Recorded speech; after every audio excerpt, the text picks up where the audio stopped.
Welcome to the Human Capital Innovations Podcast, your go-to source for personal, professional, and organizational growth and development. We hope you tune in often for all things people management, organizational development and change, organizational leadership, and social impact related. Maximize your personal and organizational potential with Human Capital Innovations Podcast.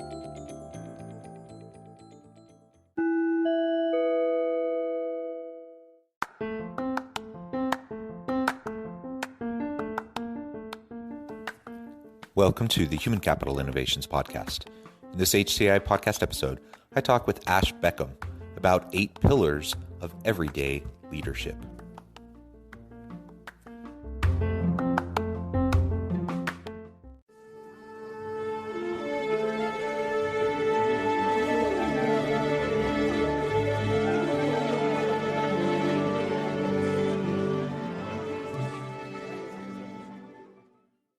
Ash Beckham, welcome to the Human Capital Innovations Podcast. So excited to be here, John. Yeah, it's great to have you. I'm super excited to have a nice conversation with you today. We're going to be focusing on your book, Step Up, where you talk about 8 pillars of everyday leadership. And we'll zoom in and talk more specifically about inclusive leadership as well.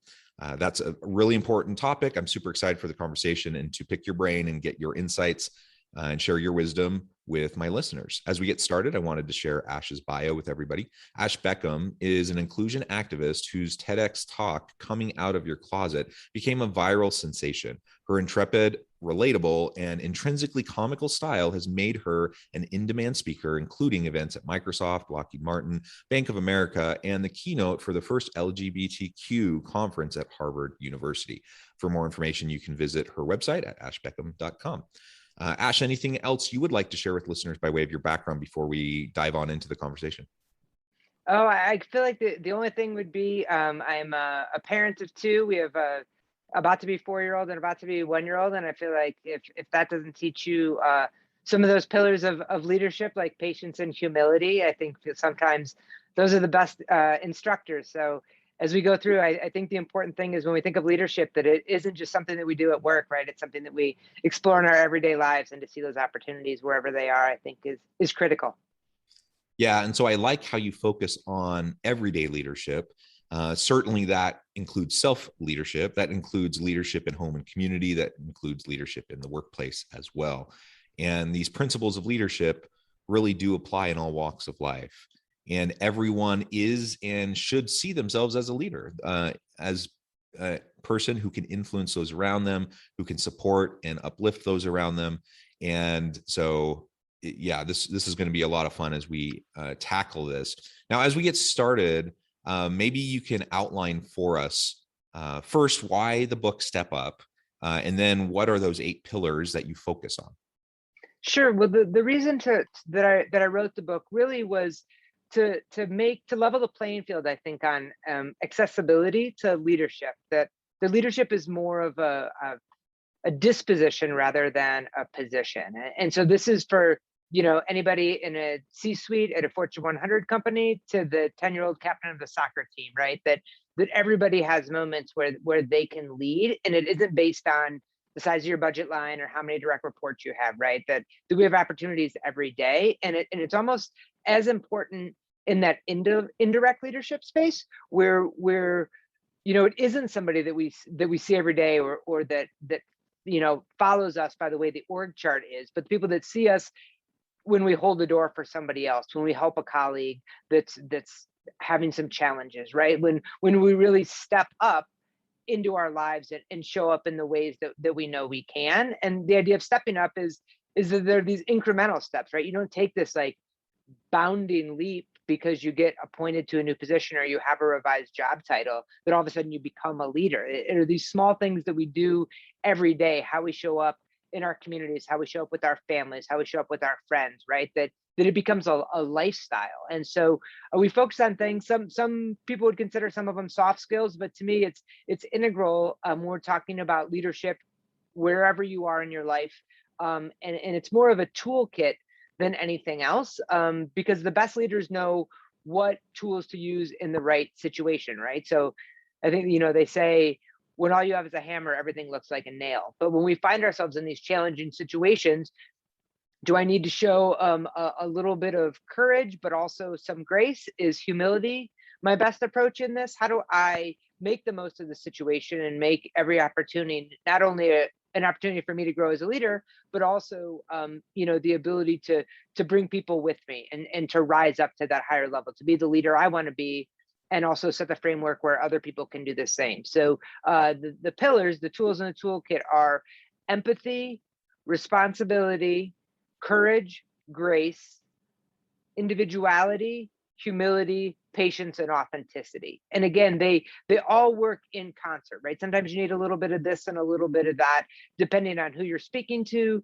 where they are, the topic that you're discussing. And our best approach as leaders is to use the right tools at the right time for the outcome that we're looking for, right? For those growth opportunities. So that's the basis of the book. And really it's an approachable vision of leadership. And the everyday piece is both that anybody can do it, right? That it's accessible to everybody, but also it's a practice. It's something that we do each and every day, not when we, log into our first Zoom meeting of the day, or, jump into that first budget call. It's something that we do every day, and that we practice and we get better incrementally, but constantly on that trajectory of moving forward and moving up. Yeah, well, I love that. And those are 8 really important principles for leading the good life and being able to be impactful and influential and serving those around you. And I'm biased. I had a book that came out late November last year, The Alchemy of Truly Remarkable Leadership, and the subtitle is Ordinary Everyday Actions That Produce Extraordinary Results. I completely buy into this, the exact thing you're describing. We're all leaders. We don't just all of a sudden become a leader. It's something we have to, in a disciplined way, practice over time. And it's the consistency in doing small things, simple things regularly that ultimately transform who we are, how we interact with others around us, and will help us to have a greater impact for good around us. Yeah, absolutely. That's perfect. Perfectly. That's perfectly said. I love that. So, I mean, but that's the hard part, right? Because we all have good intentions. Very few people, I think, approach the world from a place of, I want to go exploit people, and I want to go cause harm. That those people exist, but they're incredibly rare. Most people want to do well by others. Most people want to be effective. Most people want to go and have success at work. Most people want to do a good job. Most people want to live a good life. But things just get in the way, and it's hard to establish good habits. It's hard to be consistent. And when life starts to weigh down on us, those are often some of the first things we let go as we revert back to, comfort, coping mechanisms and things like that. So what do you think, how do we start the process of establishing these 8 principles you just discussed, creating them and erecting them as pillars in our life, not just concepts that we know are important or things that we aspire to, but things that we're really going to have as foundational in how we act, how we live? I think you're right. I think it is hard, and it's always easier to not push ourselves, right? So I think the first thing we have to do is embrace the fact that we are going to have missteps and we are going to have failures, and we need to be able to embrace the awkwardness that comes with kind of sitting in that discomfort. And I think that that's such a critical part, right? That we're not going to, the point of courage is just an example. The point of courage is not to, get rid of fear. That's never going to happen. That's kind of your core center, and tells you that you're doing something that's challenging. It's how do you feel the fear and then act anyway, right? So it's really embracing that things are not going to go perfectly, that when we push ourselves to be leaders and to be inclusive leaders, that we are going to make mistakes, and that's okay, because that's where we grow and that's where we learn, right? I've never met anybody interesting who's had a perfect life, right? And so how do we take those challenges and those mistakes and those missteps and have them as fuel for us getting better, right? If there was no improvement to be made, there would be no stepping up. And if we see that we have nowhere to improve as a leader, I think that's kind of our first our first mistake. I think a lot of times there's this framework that exists that failure is not something that we celebrate, where to me, well-intended failure is proof that we are exploring these things that are new to us, and these new challenges and these things that we might not know anything about, especially when we're talking about inclusion and groups that are marginalized. We're certainly, we have a responsibility, of course, to educate ourselves and make sure we're clear on our unconscious bias that we bring to the table. But at the same time, people are so afraid of saying the wrong thing that they say nothing. And then that's when we stop, right? That's when we're not growing, when we're not moving. I mean, I think we want the trajectory as leadership, of course, to be at an angle that's straightened up. But if you zoom in on it, there's all these little ups and downs, right? And that's what makes it count. That's where we learn. Sure, we celebrate successes, but we learn from our missteps, and we're richer for it. And so will we embrace that as part of our leadership brand personally, that if we're not making mistakes, then we're not pushing ourselves hard enough, is a completely different mindset. But think of the innovation and creativity that comes from your team when you set up a dynamic that, well thought, not reckless mistakes, certainly, but mistakes that happen are to be expected, right? That means you're shooting outside of your comfort zone, and that's the critical part. So I think that's the first thing that we need to think of when bringing those in is that it isn't perfect and it isn't easy, and we don't embark on it because we're going to do it right. We embark on it because it's the right thing to do, and eventually we will get it right. Yeah, I think that's such an important point. And it's hard because many organizations don't have a culture where it's safe to experiment in the way you're describing. I agree that it's absolutely essential, and we want psychologically safe environments. And we as leaders can help create that environment, and we model it right for our team, and then we hold them accountable, and we share that clear expectation with them that, yeah, if you're never challenging assumptions or the status quo, if you're never pushing the envelope, never trying to see how else you might be able to do something, or explore some new product or service or whatever, that we're never innovating if that's not happening. And we're just stagnant. And if we're stagnating, we're not going to be compelling. We're not going to be adding value in the market, and we're not going to be competitive in a hyper competitive marketplace, right?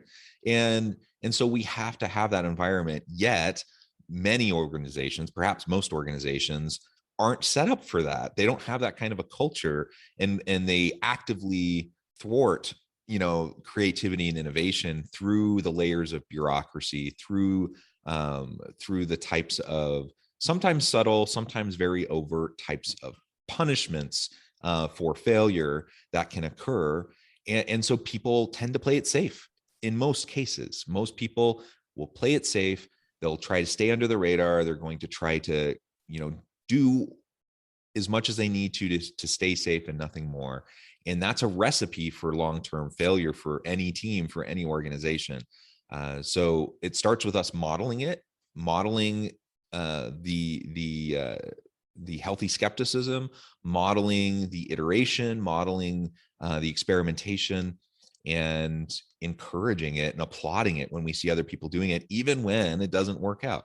Like you said, it doesn't mean we're reckless. It doesn't mean we're trying, we're not going to applaud someone when they're reckless. We're not going to applaud someone when they do something that took 6 months and cost the company $10 million and whatever. But if you're falling forward, failing fast, iterating and learning from your mistakes and growing so that the next step you have improved it, that's exactly what we want. That's not called failure. That's called learning. That's called growth, to your point.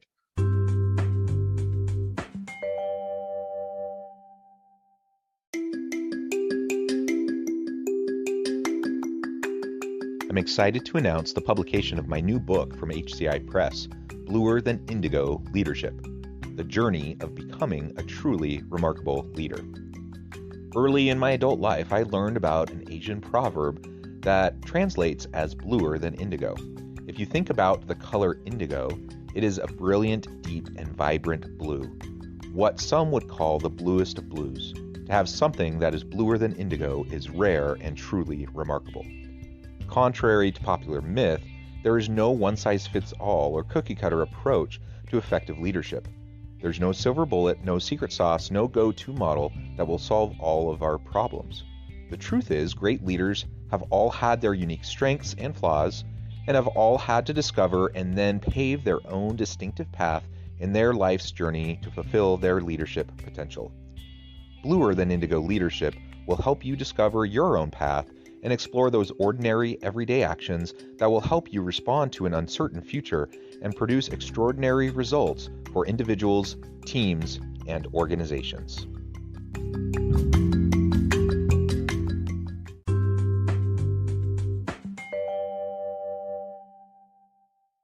Absolutely. And if we don't learn from those mistakes, like you said, then we're not learning. Like, think of the last time you made a wrong call, whether that's the route that you took to drop the kids off at school, or I have a very select way that I go through the grocery store to be most efficient, right? And not even in those big ways, right? We don't just go in and drop a bomb about reconfiguring the entire system at work, right? We do it in these little ways, and just that personal acknowledgement of mistakes. Like, at the end of the week, I try to do something where I think every day back or I look back at the week, and on Friday I say, what mistakes did I make this week? And not as an analysis of my shortcomings, but where was I pushing myself? Because for me, I want those two things to always be linked.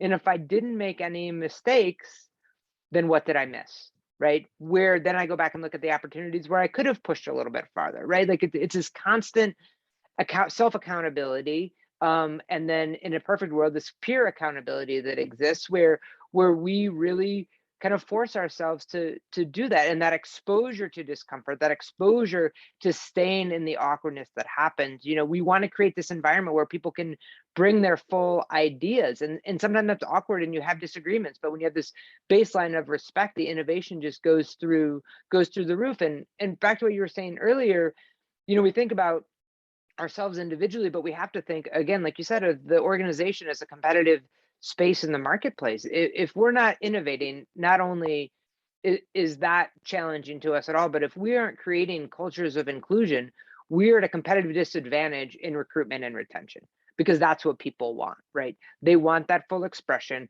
They want the ability to grow. Nobody genuinely wants to just come in and punch the proverbial clock and then walk back out. Like, you want to be committed to the organization, but you need to know the organization is committed to you.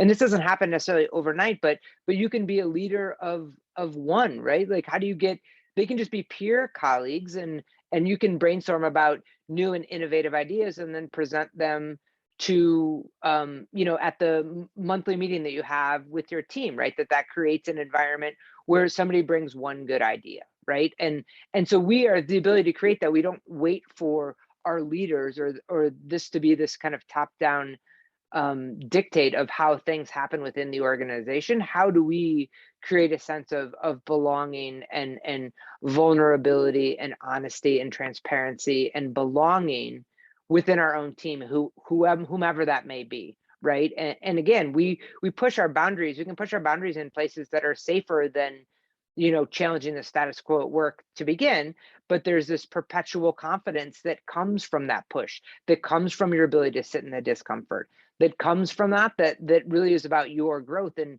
that's the other idea about the steps, is that you just take a little bit at a time, and then over a week, a month, a year, a career, you look back and you see how far you've come. But we don't expect those changes to be instant. For them to be authentic, they have to be incremental, because it's an actual change in ourselves and our ability to wade into those situations and operate in the best way that we know how. Yeah. And I'm glad you brought in the inclusion piece, because that's really where I wanted to go next. You do a lot of work in the inclusion space. I really appreciate those efforts. And it's vitally important. Now, are there people who don't want to be in a quote unquote inclusive workplace? Sure, there are. We have seen over the past, politically, socially in the United States over the past several years. I have to admit, I'm a little disappointed in some of what I've seen in the country over that time, in terms of how ideologies have ruled. But the reality is people come from different spaces. Most, though, I still am a believer that most want to live in an inclusive environment, both in their communities and at work. Most people want to be genuine and authentic. They don't want to have to put on a facade. They don't want to have to pretend to be something they're not. They want to be able to go and be who they are and have that be valued and have a true sense of belonging at their place of work. We spend so much time at work, and I don't want to try to be something I'm not when I'm there, out of fear of how I'm going to be viewed by others simply because of my sexual orientation or my race or gender or whatever, right? Whatever factor that we might zoom in on. And so then the question becomes, we talk about those 8 pillars that you already mentioned. Each of those can really play an important part as we try to move the needle internally with ourselves, but also with our team, with our organization, in trying to create a more inclusive environment. So I'm wondering if you might be able to tie in some of those 8 pillars into your inclusion work. What role do those play as we're trying to create a truly dynamic, inclusive workplace with a belonging culture and environment? Yeah, absolutely. Well, I love what you said there, that most people want to be part of an inclusive environment. They see the richness that comes from that. And I wholeheartedly agree with that. I think there is a segment of people that don't. And I think the vast majority of people that do not are rooted in fear that they're going to lose something, that it's going to be inclusive of other people is inherently exclusive of them, right? And that's a real feeling, right? If we know what it's like to be excluded, and we have a colleague that feels like these changes are going to exclude them, then that's a connection, right? We know there's a common space right there. So I think that's one. And if you genuinely believe that most people want that, why don't we get it? I think it's because people don't know how. What is my role, hypothetical employee Joe Schmo? What is my role as a straight, cisgendered, white male in an inclusive space, right? It inherently means not me.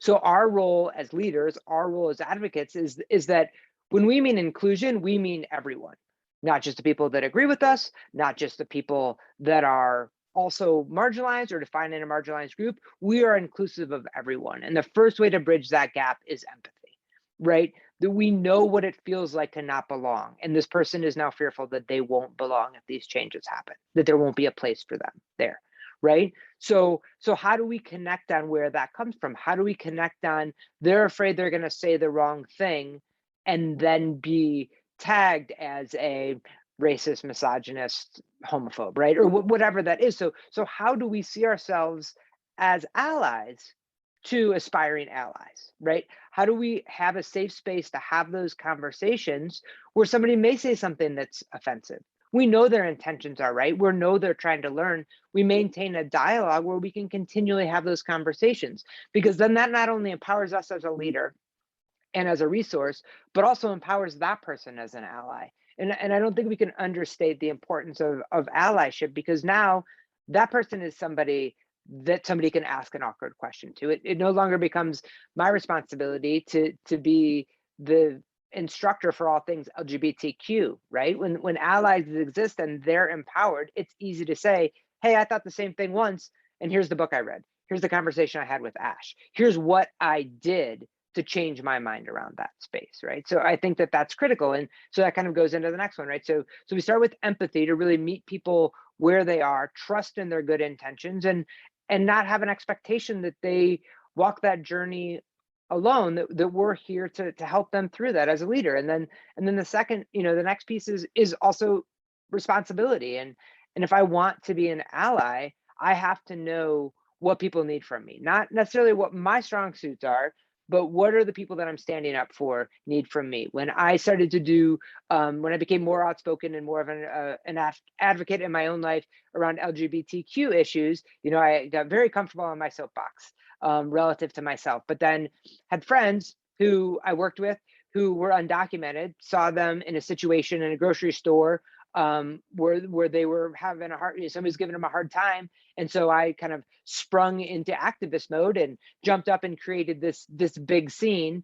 Let them know they weren't alone, and the other person kind of walked away, and was, pretty proud of myself, broadening my scope of influence, I feel like. And then I looked to my friend and she said, "You can't do that.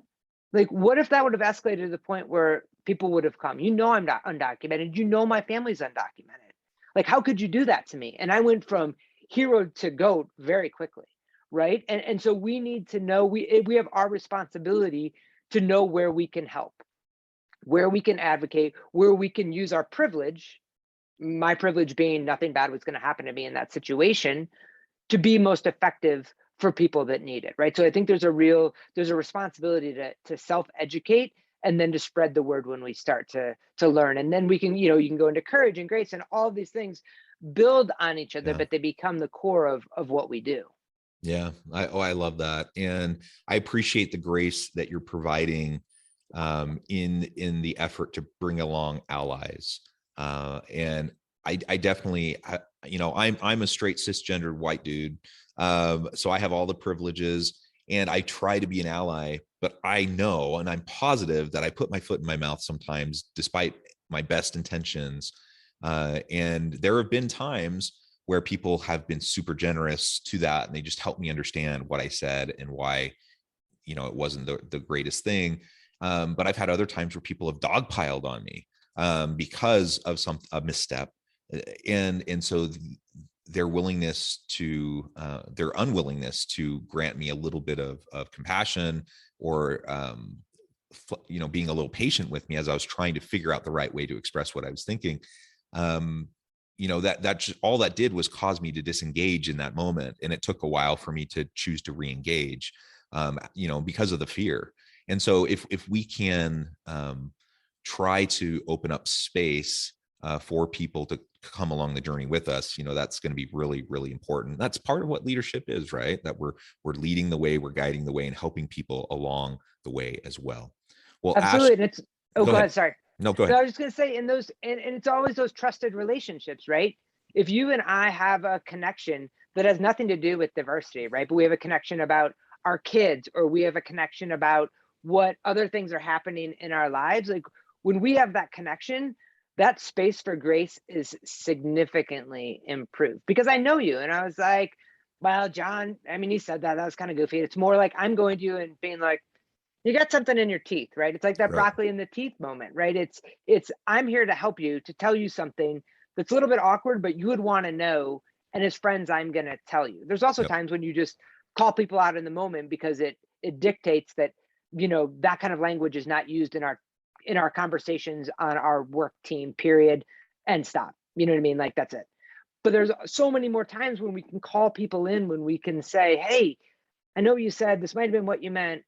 If you want to have a dialogue about it, we can, but here's where I'm coming from. Here's how it made me feel. Here's how it could have made Susie, Tom, or Joe feel, right? So it's building those trusted relationships that have nothing to do with diversity, based on your common connection as humans, where we really have that protected space for all of us to grow.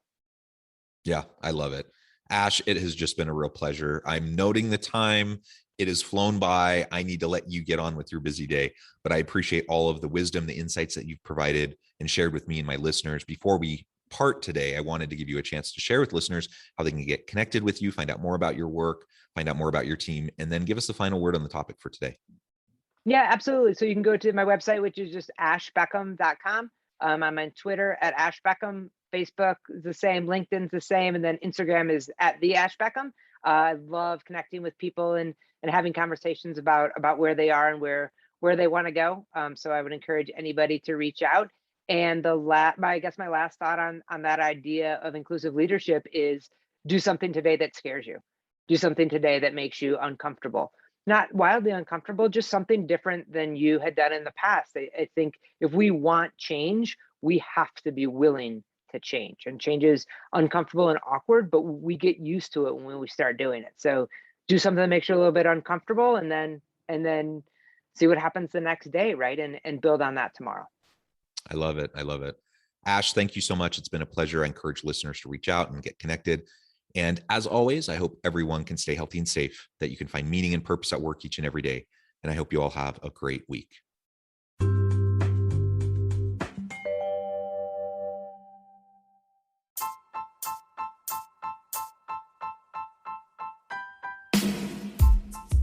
The alchemy of truly remarkable leadership.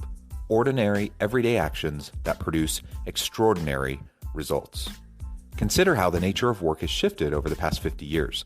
With increased globalization, rapid technological advancement, and the shift in economic composition, the average job of today looks very different than the average job of 50 years ago. What will the jobs and organizations of tomorrow look like? Moreover, what does this all mean for organizational leaders? What are the core competencies and capabilities of organizations and their leadership that are prepared for continued disruption and geopolitical and socioeconomic shifts? Regardless of what the future holds, increasingly, leaders need to be socially minded, data-driven, decisive, champions of talent, and disruptors of the traditional notions of leadership, teams, organizations, and work. The alchemy of truly remarkable leadership will help you to explore your own leadership competencies and capabilities and consider ways to apply and implement them into your workplace and personal life.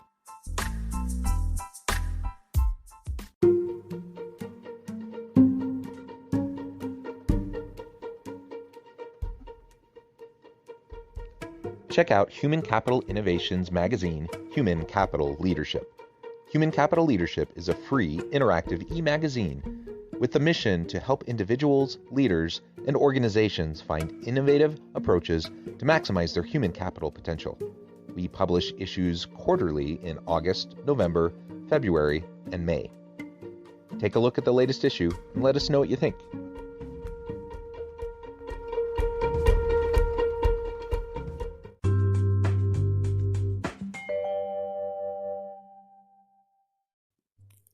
Thanks again for joining us for this episode of the Human Capital Innovations Podcast. I hope you stay healthy and safe and that you have a great week.